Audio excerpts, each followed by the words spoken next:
എല്ലാ കൂട്ടുകാർക്കും നല്ലൊരു ദിവസം ആശംസിച്ചുകൊണ്ട് മാമ്പഴത്തിന്റെ പുതിയ വീഡിയോയിലേക്ക് സ്വാഗതം. നമുക്ക് നേരെ ഗൗരിയുടെ ശങ്കറിന്റെ ഇന്നത്തെ നല്ലൊരു വിശേഷം കണ്ടാലോ. അങ്ങനെ ഗൗരി ശങ്കറും കൂടെ പ്രാർത്ഥിച്ചുകൊണ്ട് നിൽക്കുകയാണ് ക്ഷേത്രത്തില്. അങ്ങനെ പ്രാർത്ഥനയൊക്കെ കഴിഞ്ഞ് പ്രസാദം വാങ്ങി അവർ പുറത്തിറങ്ങുവാണ്. ഈ സമയത്ത് ഗൗരി ചോദിച്ചു, എനിക്കൊരു സർപ്രൈസ് തരാണ്ടെന്ന് ശങ്കർ പറഞ്ഞല്ലോ, എന്ത് സർപ്രൈസ് ആന്ന് ചോദിക്കുക. അത് സർപ്രൈസ് അല്ല, അതിങ്ങനെ പറയാൻ പറ്റുന്ന കാര്യമാണോ? അത് പറഞ്ഞിട്ട് കാര്യമില്ല, എന്തോ സർപ്രൈസ് ഉണ്ടെന്ന് പറഞ്ഞു. എനിക്ക് സർപ്രൈസ് കിട്ടിയേ മതിയാവുള്ളൂ എന്ന് പറയാം. അതെ, നീ വിചാരിച്ചോ ഗൗരി, നിന്നെ ഇങ്ങോട്ട് ഞാൻ കൊണ്ടുവരുമെന്ന്? അത് ഈ ആഴിമല ക്ഷേത്രത്തിലേക്ക്?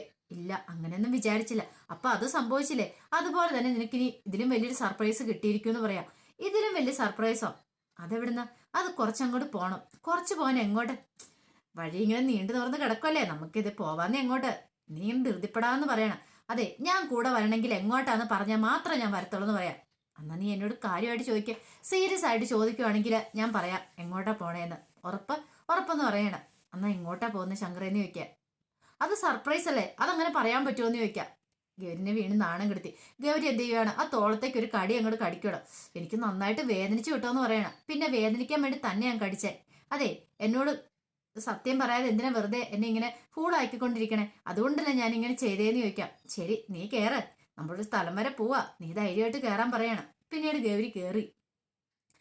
അതിനുശേഷം കാണിക്കണേ ആദർശിനെ ഇങ്ങനെ വാക്കറെ തള്ളിക്കൊണ്ട് വരുവാണ് വേണി. കാരണം പതുക്കെ വാക്കറെ പിടിച്ചിട്ടുണ്ട്.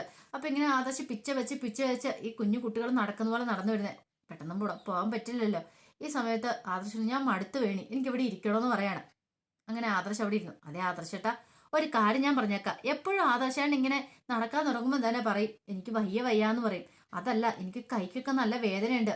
വൈദ്യര് പറഞ്ഞില്ലേ കൈക്ക് വേദന ഉണ്ടാവും, അതൊന്നും കാര്യാക്കേണ്ട കാര്യമില്ലെന്ന്. ദേ, നമ്മളിങ്ങനെ തളർന്നിരുന്നിട്ടുണ്ടെങ്കിലേ പിന്നെ നമുക്ക് എഴുന്നേറ്റ് നടക്കാൻ പറ്റില്ല. ദേ, ഇങ്ങോട്ട് എഴുന്നേക്കെന്നും പറഞ്ഞുകൊണ്ട് ആ കയ്യേൽ അങ്ങോട്ട് പിടിക്കുകയാണ്. വേണ്ട, എനിക്ക് വയ്യാന്ന് പറയണം. അതൊന്നും പറഞ്ഞിട്ട് കാര്യമില്ല, എഴുന്നേറ്റ് ഇങ്ങോട്ട് വരാൻ പറയണം. എന്നിട്ട് വീണ്ടും നടത്തുക. എന്നിട്ട് പറഞ്ഞു, അതെ, ആഗ്രഹങ്ങളൊക്കെ നടക്കണ്ടേന്ന് ചോദിക്കുകയാണ്. എന്താഗ്രഹം? പിന്നെ ഒന്നും അറിയത്തില്ലാത്ത പോലെ. ഈ സമയം ആദർശ് പറഞ്ഞു, എന്റെ മനസ്സിലെ ആഗ്രഹം എന്താണെന്നറിയാവോ? നിന്റെ കയ്യും പിടിച്ച് ഇങ്ങനെ എനിക്ക് ചാരങ്ങാട്ട് വീട്ടിലേക്ക് കയറി ചെല്ലണം. അതാ എന്റെ ഏറ്റവും വലിയ ജീവിതത്തിലെ ഏറ്റവും ആഗ്രഹം. ഇതിൽ കൂടുതൽ വലിയ ആഗ്രഹങ്ങളൊന്നും എനിക്കില്ല എന്ന് പറയാം. അപ്പൊ ആ ആഗ്രഹം നടത്തണമെങ്കിലേ ഇങ്ങനെ ഇരുന്നിട്ട് കാര്യമില്ല. ആദർശാണ് പഴയപടി തന്നെ ഓഫീസിൽ പോകണം. അതൊക്കെ എന്റെ വലിയ വലിയ ആഗ്രഹങ്ങളാ. എനിക്കറിയാൻ വേണി, നീ എനിക്ക് വേണ്ടി മാത്രം എത്രമാത്രം കഷ്ടപ്പെടുന്നുണ്ടെന്ന്. പോ ആദർശേട്ടാവുന്ന, ഇത് വല്ലതും കഷ്ടപ്പാടാണോ? ഭർത്താവിന് ഒരു ആവശ്യം വന്നിട്ടുണ്ടെങ്കിൽ സഹായിക്കേണ്ട ആള് ഭാര്യയല്ലേ? ഒരാപത്ത് വന്നാല് അതുപോലെ തന്നെ ഭാര്യയ്ക്ക് വന്നാലും ഇപ്പൊ എനിക്കാ വന്നെങ്കിൽ ആദർശേട്ടൻ ഇനി ഉപേക്ഷിച്ചിട്ട് പോവോ? ഇല്ലല്ലോ.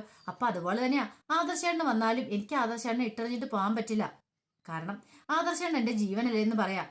ദേ, നമ്മൾ മടുത്തിരിക്കില്ല എന്നും പറഞ്ഞുകൊണ്ട് വീണ്ടും ആദർശനെ ഇങ്ങനെ വാക്കറെ തന്നെ ഇങ്ങനെ നടത്തുവേണം. ഈ സമയം ഗൗരീനെയും കൂടി ശങ്കർ പോവാണ്. കുറെ ദൂരം ചെന്ന് കഴിഞ്ഞിട്ട് ഒരു ഇതിലേക്ക് കയറി, ഒരു ഓഫീസിനെ അങ്ങോട്ട് കയറുവാണ്. അതെന്താ ഇവിടെ എന്താ? ഇങ്ങോട്ട് കയറി വാന്ന് പറയണം. അങ്ങനെ നോക്കി കഴിഞ്ഞപ്പത്തിന് അവര് ബോർഡ് കണ്ടു. LLB എന്നൊക്കെ എഴുതി, കോച്ചിങ് സെന്റർ എന്നൊക്കെ എഴുതി വെച്ചേക്കുന്നുണ്ട്. അല്ല, ഇതെന്തിനാ ഇങ്ങോട്ട് കൊണ്ടുവന്നേ? അതൊക്കെ ഉണ്ട് പറയാന്ന് പറയണം. പറ ശങ്കറെ, എന്തിനാ ഇങ്ങോട്ട് കൊണ്ടേ? ഇത് കോച്ചിങ് സെന്റർ അല്ലേ? അതെ, ഞാൻ നിന്നെ ഒരു വക്കീലാക്കാൻ തീരുമാനിച്ചു. വക്കീലാക്കാനായിട്ടോ? എന്നെയോ? അല്ല പിന്നെ എനിക്കാണാ പിന്നെ വക്കീലാൻ പറ്റുന്നേ. ഞാൻ ഇനി വക്കീലാൻ പഠിക്കണമെങ്കിലേ 7ാം ക്ലാസ് പഠിക്കണം, 8ാം ക്ലാസ്, പിന്നെ +2, അങ്ങനെ നീണ്ട നിര തന്നെ കിടക്കുക. എന്നെ കൊണ്ടതൊന്നും സാധിക്കില്ല. പക്ഷേ എങ്കിൽ എനിക്ക് സാധിക്കാൻ പറ്റുന്ന ഒരു കാര്യമുണ്ട്. നിന്നെ എനിക്ക് വക്കീലാക്കാൻ പറ്റുമെന്ന് പറയാം.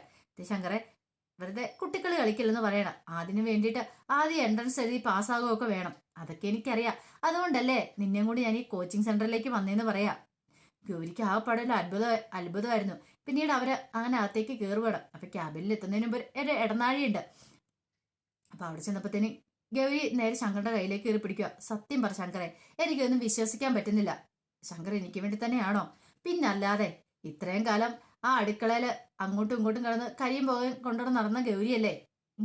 ഓരോ സാരി മാറി മാറി എടുത്ത് മുറിയിൽ നിന്ന് അടുക്കളയിലേക്ക് വരും, അടുക്കളയിൽ നിന്ന് മുറിയിലേക്ക് പോകും. ഇത് തന്നെ അല്ലായിരുന്നോ? ഇനി 10 പേരും കൂടെ കാണട്ടെ പുതിയ സാരിയൊക്കെ ഉടുക്കുന്നേ. ഇങ്ങോട്ട് വാ, ഇവിടെ വന്ന് കോച്ച് സെന്ററിൽ വന്ന് പഠിച്ചാലും മിഴിക്ക് വക്കീലാണ്. വക്കീലൊക്കെ ആയിട്ട് ആ കറുത്ത കോട്ടൊക്കെ ഇട്ടോണ്ട് എന്ത് ലുക്കായിരിക്കും എന്ന് അറിയാവുന്ന ചോദിക്കുക. അതെ, ശങ്കരെ വെറുതെ പറയില്ല, വെറുതെ അല്ല, സത്യമായിട്ടുള്ള കാര്യം പറഞ്ഞേ. എന്നെ ഇപ്പോഴും വിശ്വാസം വന്നില്ലേന്ന് ചോദിക്കും. അല്ല, അത് പിന്നെ ഞാന്, അതെ, ഗൗരിയുടെ ആഗ്രഹം ഞാൻ സാധിച്ചണ്ടേ. എന്റെ ജീവിതത്തിലേക്ക് വന്നേ പിന്നെ ഗൗരിക്ക് പഠനമൊന്നും നടന്നില്ല.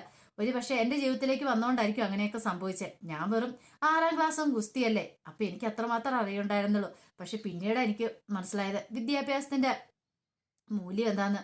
അത് ഗൗരി നീ തന്നെ എനിക്ക് കാണിച്ചു തന്നെ. അതുകൊണ്ടാണ് ഞാൻ പറഞ്ഞത്, നിനക്ക് ഒരു വക്കീലാണുള്ള എല്ലാ കഴിവും പ്രാപ്തിയും എല്ലാം ഉണ്ട്. നിന്നെ കൊണ്ട് അത് സാധിക്കും. നിനക്ക് പഠിച്ചെടുക്കാനായിട്ട് സാധിക്കും. അതുകൊണ്ടാണ് ഞാൻ പറഞ്ഞേ, നിന്റെ ജീവിതം അവിടെ അടുക്കള തീരാനുള്ളതല്ല. നീ പഠിച്ച് നല്ല ഉയർന്ന ഉന്നതിയിലെത്തണം. എന്നിട്ട് എല്ലാവർക്കും വേണ്ടി വാദിക്കണം. ചാരങ്കാട്ട് വീട്ടിൽ തന്നെ ഉണ്ടല്ലോ ഇഷ്ടം പോലെ കേസുകൾ. നിനക്ക് വാദിക്കാൻ പുറത്തു പോകേണ്ട ആവശ്യമേ വരത്തില്ലെന്ന് പറയാ.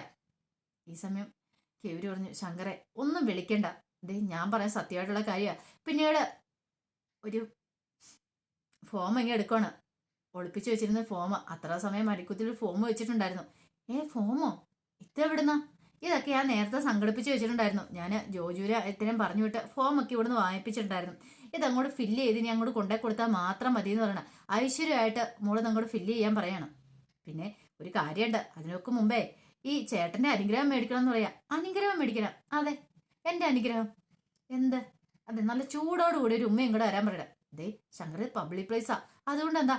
ഞാൻ ഭർത്താവാന്ന് പറഞ്ഞാൽ അതിനൊക്കെ ഒരു രീതികളൊക്കെ ഉണ്ട്. അതെ, ആ കെട്ടിപ്പിടിച്ചുള്ള ഉമ്മ വേണമെന്നല്ല പറഞ്ഞേ, നൈസായിട്ട് ചെറിയൊരു ഉമ്മ മതി.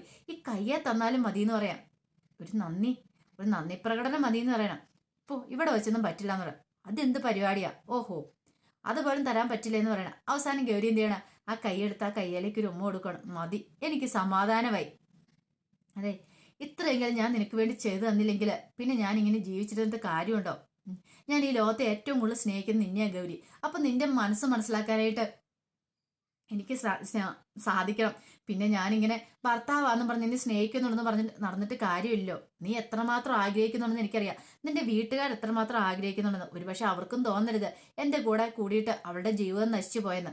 നിനക്ക് നല്ലൊരു ഭാവിയുണ്ട്, നീ ആയിട്ട് അത് വളർത്തിക്കൊണ്ട് വരണം എന്ന് പറയണം. കേരി പറഞ്ഞു, എന്നാലും ശങ്കരെ, ഞാനിത് ഒരിക്കലും തീരെ പ്രതീക്ഷിച്ചില്ല കേട്ടോ. ഇത് അറിഞ്ഞു കഴിയുമ്പോൾ എൻ്റെ അച്ഛനും അമ്മയ്ക്കൊക്കെ ഭയങ്കര സന്തോഷമായിരിക്കും എന്ന് പറയാം. അതെനിക്കറിയാം. അതുകൊണ്ട് നീ ആദ്യം ഒരു കാര്യം ചെയ്യണം. എന്താണെന്നറിയോ? നിന്റെ അച്ഛനെ വിളിച്ച് അനുഗ്രഹം മേടിക്കണം. ഈ ഫോം ഫില്ല് ചെയ്ത് അവിടെ കൊടുക്കുന്നതിന് മുമ്പ് അച്ഛനോട് അനുഗ്രഹം മേടിക്കണം എന്ന് പറയാം. അല്ല ശങ്കര, നീ ഒന്നും പറയണ്ടെന്ന് പറയാണ്. പിന്നീട് പ്രൊഫസർ ഇങ്ങനെ ഒരു ടെസ്റ്റൊക്കെ വായിച്ചുകൊണ്ടിരിക്കുന്ന സമയത്ത് പ്രൊഫസറിന്റെ ഫോണിലേക്ക് കോള് വരുന്നേ. പ്രൊഫസർ നോക്കിയിട്ട് കോൾ എടുത്തേ ഇല്ല. അപ്പൊ നന്ദിനിയമ്മ അങ്ങോട്ട് വരുവാണ്. ഒരു ഗ്ലാസ് ചായയൊക്കെ ആയിട്ട് വരുവാണ്. ഇതെന്താ ശ്യാമേട്ടാ, എത്ര സമയം ഫോൺ ബെല്ലടിക്കുന്നത്? എന്താ ഫോൺ എടുക്കാത്തതെന്ന് ചോദിക്കുക. ഒന്നും മിണ്ടിയില്ല. ആഹാ, ഇത് ഗൗരിമോളാണല്ലോ, എന്താ കോൾ എടുക്കാൻ പറയണേ. എനിക്ക് അവരോട് സംസാരിക്കണം എന്ന് പറയാം. അത് പറഞ്ഞാൽ എങ്ങനെ ശരിയാവുന്നേ? ഇതേ മര്യാദയ്ക്ക് കോൾ എടുത്ത് സംസാരിക്കുന്നു പറയാം. പക്ഷെ പ്രൊഫസർ സംസാരിക്കാനായിട്ട് കൂട്ടാക്കില്ല. പെട്ടെന്ന് നന്ദിനിയമ്മ പറഞ്ഞു, അത് എന്തൊരു അത്യാവശ്യ കാര്യത്തിനായിരിക്കും അവള് വിളിക്കുന്നേ, കോൾ എടുക്ക്. ഇല്ല വേണ്ട, ഞാൻ കോൾ എടുത്തോളാന്ന് പറഞ്ഞ് കോൾ എടുക്കുവാണ്. ഹലോ പറഞ്ഞു കഴിഞ്ഞപ്പം ഗൗരി പറഞ്ഞു, അല്ല അച്ഛൻ അവിടെ ഇല്ലമ്മേന്ന് ചോദിക്കുകയാണ്. അച്ഛൻ അങ്ങനെയൊക്കെ പറഞ്ഞ് നന്ദിനിയമ്മ നിൽക്കുകയാണ്. ഞാനിവിടെ ഇല്ലാന്ന് പറയാൻ പ്രൊഫസർ പറയാണ്. അല്ലമ്മയുടെ അച്ഛൻ അപ്പുറത്ത് എവിടെ ഇല്ലാന്ന് പറയണ. അമ്മ കള്ളത്തരം പറയണ്ട, എനിക്ക് മനസ്സിലായി അച്ഛൻ അവിടെ ഉണ്ടെന്ന്.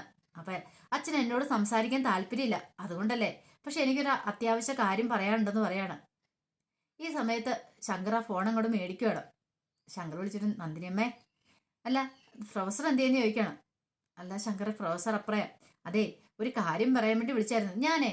ഗൗരീനെ അങ്ങോട്ട് പഠിപ്പിക്കാൻ തീരുമാനിച്ചു. ഗൗരീനെ ഒരു വക്കീലാക്കാൻ പോവാന്ന് പറയണ്. വക്കീലാക്കാനായിട്ടോ? അതെ, ഗൗരീനെ ഞാനൊരു കോച്ചിങ് സെന്ററിലേക്ക് പഠിപ്പിക്കാൻ വിടുക. അത് പറയാൻ വേണ്ടി വിളിച്ച. അച്ഛന്റെ അനുഗ്രഹം മേടിക്കണം. അതിന് വേണ്ടിയിട്ട് അനുഗ്രഹം മേടിക്കാൻ വേണ്ടിയിട്ട് അവൾ വിളിച്ചെന്ന് പറയണം. ഇത് കണ്ട് നന്ദിനിയമ്മയ്ക്ക് ഭയങ്കര സന്തോഷമായി. എന്തിയെ പ്രൊഫസർ എന്തിയെന്ന് ഫോൺ കൊടുക്കാൻ പറയാണ്. ഈ സമയത്ത് എന്ത് ചെയ്യണമെന്ന് അറിയത്തില്ല, നന്ദിനിയമ്മ നിൽക്കുക. അപ്പൊ അതിന്റെ വിശേഷങ്ങളൊക്കെയാണ് നമ്മൾ കണ്ടത്. അങ്ങനെ ഇനി നമ്മുടെ ഗൗരി പഠിച്ചൊരു വക്കീലാകാനൊക്കെ പോവാ. അപ്പൊ ആ വിശേഷങ്ങൾക്കായി നമുക്ക് എല്ലാവർക്കും കാത്തിരിക്കാം കേട്ടോ. ആദ്യമായിട്ട് കാണുന്നവരാണെങ്കിൽ ചാനൽ ഇഷ്ടപ്പെട്ട ഒന്ന് സബ്സ്ക്രൈബ് ചെയ്യാൻ മറക്കരുതേ.